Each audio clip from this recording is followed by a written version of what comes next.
बहू प्रिया को आदत थी हर काम में शॉर्टकट ढूंढने की, क्योंकि उसे हर काम में आलस आता था। अरे यार, दूध गर्म कर दो ना। अरे पेट में जाके तो दूध ठंडा ही हो जाना है ना, तो ठंडा ही पी लो ना। अरे तुम मेरा सर गर्म मत करो यार। अच्छा है, सर गर्म हो जाए तो सर पे दूध रख लेना, वो भी गर्म हो जाएगा। एक बात बताओ, तुम इतनी आलसी क्यों हो? अरे बोलो ना, इतनी आलसी क्यों हो? प्रिया जवाब दो। जवाब देने में आलस आ रहा है। पति वहां से उठ के बड़बड़ाते हुए खुद दूध गर्म करने चला जाता है और प्रिया अपनी आंखें बंद करके सोफे पर लेट जाती है।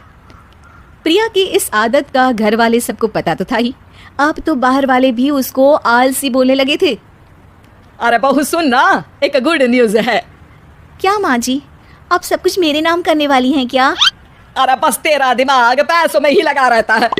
माँ जी, आपको तो पता है कि मैं गांधी जी की कितनी बड़ी फैन हूँ, और गांधी जी तो नोट पे ही मिलते हैं ना, इसलिए पैसों के अलावा कहीं दिमाग ही नहीं रहता। वैसे गुड न्यूज़ क्या है? अरे गुड न्यूज ये है कि मेरी कुछ सहेलियां आने वाली है। हैं? ये भी कोई गुड न्यूज़ है क्या? जब भी आपकी सहेलियां आती हैं, मेरे किसी न किसी काम में खोट निकाल के जाती हैं। हमेशा कोई कमी दिखी जाती है उनको मेरे काम में, और मुझे आलसी बोलते हैं वो लोग। अरे तो ऐसा समझ कि आज तेरे पास मौका है उनकी नजरों में अच्छा इंप्रेशन जमाने का। कैसे कैसे? उनके लिए खाने की इतनी स्वादिष्ट चीजें बना कि वे उंगलियां चाटती रह जाए। माँ जी, ये तो आप मुझे नया काम पकड़ा रही हो। अरे मेरी सहेलियों से तारीफ पानी है कि नहीं? हाँ, पानी तो है। तो बस जाओ, बन जाओ बावर्ची, लगाओ तड़का, कल शाम को आएंगी वो।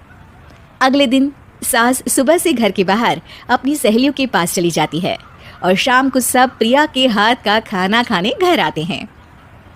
आज देखते हैं कि प्रिया बनाती क्या है। हाँ हाँ, पिछली बार हमने बोला कुछ हल्का खाएंगे तो पापड़ फ्राई करके ला दिए थे बस।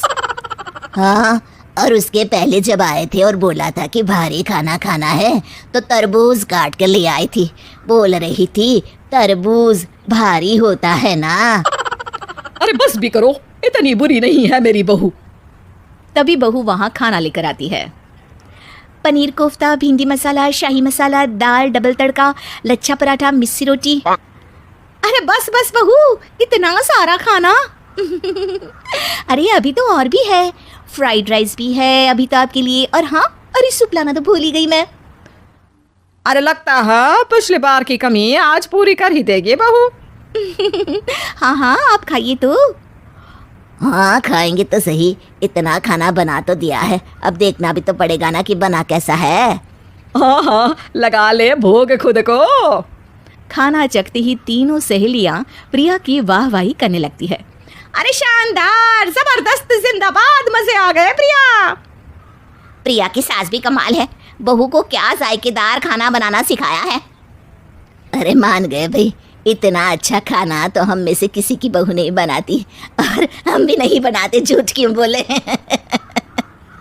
अरे बस करो बस करो, खाने पे ध्यान दो, बोलती ही रहोगी तो खाओगी कब। ये लो, थोड़ा पनीर और ले लो।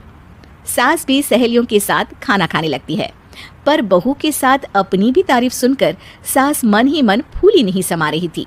प्रिया ने बड़ी खुशी से सबको खाना परोसा और सबने झट से खाना खत्म भी कर दिया।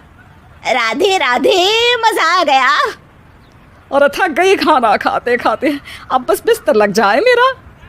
अब तो जब भी मेरे घर मेहमान आएंगे प्रिया को ले जाया करूंगी खाना बनाने के लिए, मेहमान भी खुश हो जाएंगे। सास खुश है कि प्रिया की इमेज अपनी सहेलियों के सामने काफी सुधर गई है। प्रिया खाने के बर्तन समेटती है, इतने में तीनों सहेलियां हाथ धोने किचन में चली जाती है। तभी एक सहेली देखती है कि किचन स्टैंड पर कागज पड़ा हुआ है। वो सोचती है कि कागज को डस्टबिन में डाल दे। जैसे ही वो उसे उठाती है तो देखती ही रह जाती है। दरअसल वो एक बिल है जिसमें वो सारी चीजें लिखी है जो उन्होंने अभी अभी खाई है। वो चुपचाप बिल उठाकर बाहर आ जाती है और उसके पीछे बाकी दो सहेलियां भी आती हैं। प्रिया, खाना अच्छा बनाया था, सच कहूँ तो बहुत अच्छा बनाया था। थैंक यू, बहुत अच्छा लगा सुन के। हाँ, पर जिसने बनाया वो इतनी तारीफ सुनता तो उसे और भी अच्छा लगता। क्या मतलब? ये बिल देखो, तुम्हारी बहू ने ऑनलाइन ऑर्डर किया था खाना। अरे तारीख तो आज की ही है ना? हाँ हाँ, आज की ही है। प्रिया, ये सब सही है क्या? प्रिया अपना सर झुका लेती है। सास सब समझ जाती है कि बहू की चोरी पकड़ी गई है। इतना भी आलस अच्छा नहीं प्रिया। अरे बता ही देती कि बाहर का खाना है, मैं बाहर का खाना खाती नहीं हूँ। तीनों सहेलियां वहां से जा रही होती है कि तभी उनमें से एक मुड़कर कहती है, अब ये तो बताओ कि खाने की रेटिंग बहू को दे या डिलीवर करने वाले को?